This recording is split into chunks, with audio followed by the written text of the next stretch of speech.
हमारे आपसे केवल इतना निवेदन, इस पूरे श्रोता भाई बहनों से केवल इतना सा निवेदन है कि जिस भूमि को, जिस मकान को, जिस जमीन को, जिस जायदाद को आप बनाना चाहते हैं, जिस प्लाट को आप निर्मित करना चाहते हैं, कई कई घर ऐसे किराए के मकान में रहते थे तो अच्छे रहते थे, जब से घर बनाया प्रवेश करा तब से रो रहे हैं। 25 बार वास्तु शास्त्री वालों को बुला लिया, उसने यहां से सीढ़ी तोड़ दो, यहां से बना दो, यहां बाथरूम तोड़ दो, यहां से बना दो, ये पीछे से रास्ता कर दो, यहां से बना दो। ईमानदारी से कहना, पहले के समय में क्या वास्तु शास्त्री होते थे? नहीं। घर के बुजुर्ग कहते थे यहाँ कमरा बना दे बेटा, बेटा कमरा बना देता, यहाँ रसोई घर बना दे बेटा। घर के बुजुर्ग कहते थे वहां कमरा बनता था, घर के बुजुर्ग कहते थे वहां पर भोजन बनता था, उसके बाद भी उनके घर में शांति होती थी, फिर भी उनके घर में समृद्धि होती थी, लक्ष्मी की कोई कमी नहीं होती थी, कमाते कम थे पर ऐश की जिंदगी जीते थे, सुखमय जीवन जीते थे। आज के जमाने में बेटा कमारा, बहू कमारी, पोता कमारा, पोती कमारी, दादा कमारा, सारा घर कमारा, उसके बाद भी सुख और समृद्धि और शांति नहीं है, उसके बाद भी आनंद की अनुभूति नहीं है, उसके बाद भी हमेशा रोना केवल सुख का होता है। जरा सा घर में 4 लोग रह रहे हैं पर चारों के मुंह भगोने जैसे रहते हैं, एक तपेले जैसा मुंह, एक भगोने जैसा मुंह, एक थाली जैसा मुंह, एक बल्टोई जैसा मुंह, सब कोई बोलने को तैयार नहीं, क्योंकि जब जब बोले तो बर्तन की आवाज आए तो बोलेगी। एक माँ बैठी टीवी के सामने, एक माँ बैठी, एक सोफे पे बैठा, बोले ही नहीं आपस में।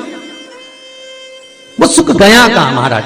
कई लोगों के मैसेज आते हैं, गुरुजी हम बड़े दुखी हैं, कारण क्या है? बस कारण इतना सा है कि आपने जब मकान का निर्माण कराया, वास्तु शास्त्री को बुलाया, इंजीनियर को बुलाया, सब ठेकेदार को बुलाया, सबको बुलाकर मकान, प्लाट, जमीन, जायदाद सब दिखवाया, पर आपने उस भूमि पर पद्म पुराण कहती है, धेनु मानस कहती है, स्कंद पुराण कहती है कि उस प्लाट पर आपने 3 दिन तक एक गौ माता को नहीं बांधा, 3 दिन तक एक गाय को उस प्लाट पर बांधकर चारा खिलाते। ना वास्तु शास्त्री को बुलाने की जरूरत पड़ती, ना कभी समृद्धि की, ना सुख की जरूरत पड़ती, क्योंकि गाय उस जगह से सारी इंद्रियों को आनंदित देकर सुख प्रदान कर देती है।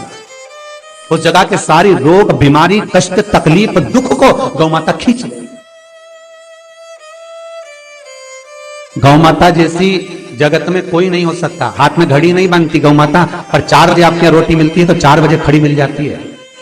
3 बजे भोजन मिलता है तो 3 बजे आपके दरवाजे पे मिल जाती है। 1:30 बजे भोजन दोगे तो 1:30 बजे ही मिलेगी। 1:20 पे दोगे तो 1:20 पे ही मिलेगी। कोई घड़ी नहीं बांधती, फिर भी समय पर आ जाती है। क्यों? क्योंकि भगवान ने उसको ऐसा बनाया है, 33 कोटि देवताओं ने उसमें ऐसा विराजमान कर दिया है कि जगत का वो कल्याण कर सकती है। उसका एक एक अंश जीव का कल्याण करने वाला है, एक एक अंश जगत का उद्धार करने वाला है। पर हम ये आज के युग में हम उसको भूल गए। आज के युग में हम ये सोचते हैं कि वास्तु शास्त्री को बुला लें, वो ये बता दे, हमने ये फ्लैट बनाया, हमने ये मकान बनाया, इसकी छत कैसी, इसका कमरा कैसा, वो बता देगा, सब कुछ बता देगा। उसके बाद भी लोगों को क्या सुख नहीं, उसके बाद भी शांति नहीं। फिर चलो तो चलो किसी बाबा जोगी क्या पूछ गए जो ऐसा घूम घूम के बताता, और उसके यहाँ जाकर पूछ लिया, बताओ बाबा जी हमारे घर में शांति नहीं, तो बाबा जी एक ही बात बोले, तेरे ही घर का है जिसने कुछ कर दिया। अब इसको याद आया 15 दिन पहले मेरी जेठानी से लड़ाई हुई थी, उसी ने कुछ करा होगा। अब बताओ बाबा जी ने आपस में ऐसा बीज बो दिया कि घर और जुड़ा हुआ था तो टूट गया। कोई बाबा जोगी सन्यासी तपस्वी साधक उपासक कभी नहीं कहता कि घर का है। हमेशा याद रखो, संसार में किसी की सामर्थ्यता नहीं है कि कोई आपका बुरा कर दे, किसी की सामर्थ्यता नहीं। संसार में किसी की सामर्थ्यता नहीं कि आपका बुरा कर दे, बस आपका बुरा आपका किया हुआ कर्म करता, कोई दूसरा नहीं कर सकता। एक नींबू गिर गया दरवाजे पे तो 14 दिन तक नींद नहीं आई, सीसीटीवी कैमरे में देखो कौन पटक के गया, मेरे को तो 3 दिन से शंका हो रही पड़ोसन पे। अब बताओ, जब कैमरे में देख लिया तब मालूम पड़ा बेचारा साइकिल वाला सब्जी लेके जा रहा था उसके घर पे और नींबू पॉलीथिन से टपक गया। तब सुकून मिला कि ये नींबू, तब सोई आराम से कि पड़ोसन ने कुछ नहीं किया। सब्सक्राइब करें हमारा channel Vastu facts, bell icon दबाएं। ना जाने किसने क्या विद्या कर दी, ना जाने कौन ने कौन सा टोना मार दिया। केवल एक दीवार ऐसी होती है जहां पर हनुमान जी का चित्र लगाया जाता है। चाहे तुम पर्वत उठाने वाला चित्र लगाओ हनुमान जी का, चाहे बैठे हुए लगाओ, चाहे रामायण पढ़ने वाला लगाओ, चाहे लंका दहन करने वाला लगाओ, चाहे राम नाम जपने वाला लगाओ, चाहे लक्ष्मण को संजीवनी देने वाला लगाओ, चाहे मौन मुद्रा में लगा दो, चाहे स्तुति में लगा दो, चाहे भजन में लगा दो। हनुमान जी का कोई भी चित्र लगता है तो ना पूरब में लगेगा, ना पश्चिम में लगेगा, ना दक्षिण में लगेगा। हनुमान जी का अगर चित्र लगता है तो उत्तर की दीवार में दक्षिण को देखते हुए लगता है, केवल एक ही स्थान।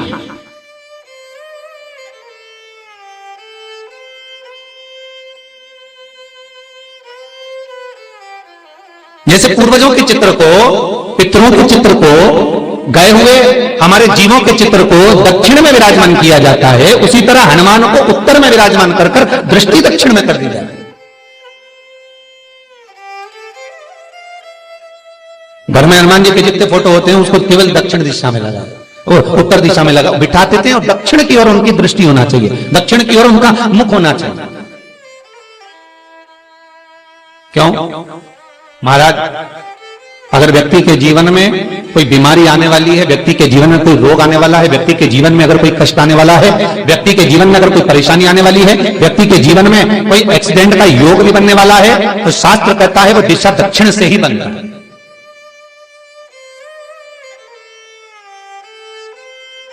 ये दक्षिण जो दिशा है ये यम की दिशा है। यहां संपूर्ण परिवार के साथ यमराज अपने आनंद में निवास करता है, यम दिशा। और जब हमारे घर में, हम ये नहीं करें कि आप हनुमान जी का फोटो लगाओ, हम ये भी नहीं करें, आपके घर में हो और आपने अगर विराजमान कर रखा है किसी दिशा में, तो हमारा तो निवेदन रहेगा, अभी तक आपने अगर जैसा रखा पर एक बार दिशा बदल कर देखना कि रोग, बीमारी, कष्ट, दुख, तकलीफ में आपको लाभ मिला कि ना मिला। हनुमान जी ने केवल दक्षिण दिशा की ओर अगर मुख करकर हमने विराजमान कर दिया, फोटो ही विराज दिया। हम ये नहीं कहेंगे आपसे कि आप बाजार से फोटो खरीद कर लाओ फिर लगाओ, नहीं, आपके घर में हो तो आप लगा दीजिए, आपके घर में हो तो विराजमान करें। बेल आइकन दबाएं ताकि आप अपडेटेड रहें हमारे हर एक वीडियो। अच्छा, कितनी विपरीतता है वो भी आप जरा जानिएगा महाराज, कि शंकर भगवान के ऊपर जो जल चढ़ाया जाता है उसकी जलाधारी उत्तर में जाती है। कई लोगों को तो आज भी तुलसी उतारना तक नहीं आता कि तुलसी का दल कैसे उतारा जाता है। कई जगह तुलसी के क्यारे के नीचे शंकर जी का शिवलिंग रख दिया जाता है महाराज, नहीं है ध्यान, बस चल रहा है स्मरण।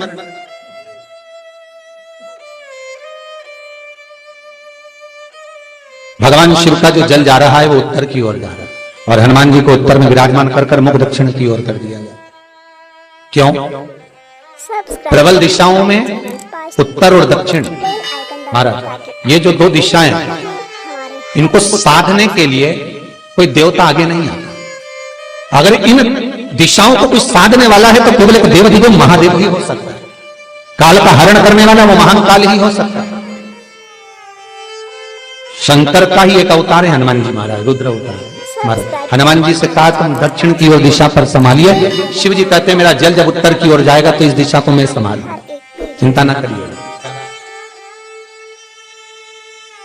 किसी लड़का और लड़की का विवाह नहीं हो रहा, 30 साल हो गए, 32 साल हो गए, 34 साल हो गए, लड़का लड़की का विवाह ही नहीं हो रहा, बहुत टेंशन है माता पिता। कोई मंगली है, कोई मांगलिक है, कम करो, प्लेन रखो, कोई मांगलिक है, कोई मंगल है, संबंध हो ही नहीं रहा, बहुत प्रयास कर रहे हैं। 4 दिशा का स्मरण करिए, पूर्व पश्चिम उत्तर दक्षिण का। हथेली पर आटे का दीप लगाइए, घी भर लीजिए और 4 बत्ती उसमें अलग अलग रख लीजिए। थोड़ा सा पीला चावल हल्दी में कर उसमें डाल लीजिए। जो लड़का और लड़की का विवाह करना उसी के हाथ में देना है। और देव उठनी एकादशी के दिन, जिस दिन देवता उठेंगे, जिस जगह पर तुलसी सालिग्राम का आप पूजन करते हो, गन्ने के नीचे, ईख के नीचे तुलसी का क्यारा रखकर पूजन करते हो, वहां पर भगवान शिव और भगवान नारायण का नाम लेकर उस दिए को रगवा दीजिए और वहीं पर हल्दी का तिलक उस लड़का या लड़की का कर दीजिए और उसके हाथ में थोड़ी सी हल्दी लगा दीजिए। महाराज 2.5 महीने 3 महीने तो बहुत हो गए, उस बच्चा और बच्ची का विवाह पक्का हो जाए। श्री शिवाय नमस्तुभ्यं, श्री शिवाय नमस्तुभ्यं, श्री शिवाय नमस्तुभ्यं।